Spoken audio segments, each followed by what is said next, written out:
In the Midwestern city of Minneapolis, temperatures rose to just above minus 17 degrees Celsius on Wednesday.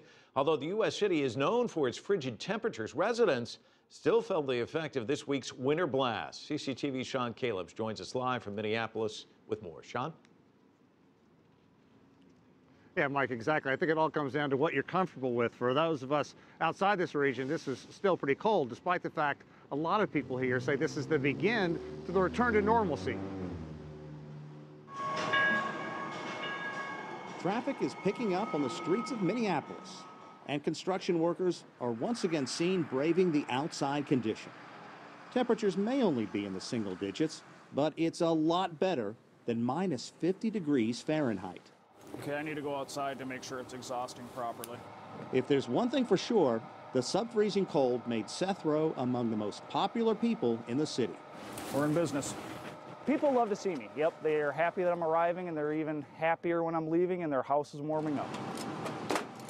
He's been putting in long days with standard heating and air conditioning, breathing life back into home furnaces that have been choked to death by the Arctic weather. It's a scene that has played out over and over here. I feel bad for people when I walk in and they got a stocking cap on their head and mittens on their hands, and it's 2 in the afternoon and their house is sitting at 45 degrees.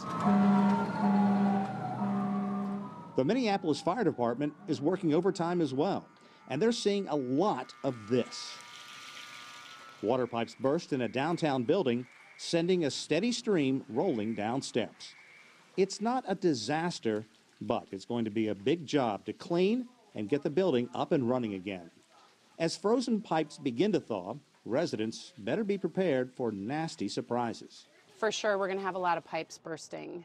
So a lot of water conditions, a lot of property damage. The mercury is supposed to creep above freezing this weekend. So here's hoping Minnesotans have short memories. Rarity is, in Minnesota, you never know, but haven't gotten that chill for probably a handful of years. And then to maintain it for 3 or 4 days is relatively unheard of. We've managed to function in it for a long time, and we always joke kind of that the original people that settled here must have come in the summer, because who would stay otherwise? Boy, it's really hard to believe the conditions out here. They say it's going to get about 20 degrees warmer tomorrow and then above freezing on the weekend. However, they tell us the coldest part of the year is usually late January and all through February. A couple of things, Mike. These are hand warmers. These are things that don't work when it's this cold, I can tell you that. And secondly, we've been selling out of everything, salt for roads, things of that. One thing I found interesting, they're selling out of bird seed of all things. It just goes to show you that despite all the concerns that people may have out there for their own well-being, they're still concerned about the environment. Pretty amazing. Sean, I saw some video earlier today from Minneapolis of a transportation camera that caught one of these cars sliding off black ice and cascading into a pond below. How tough is it navigating the roads there? I mean, it's got to be pretty difficult.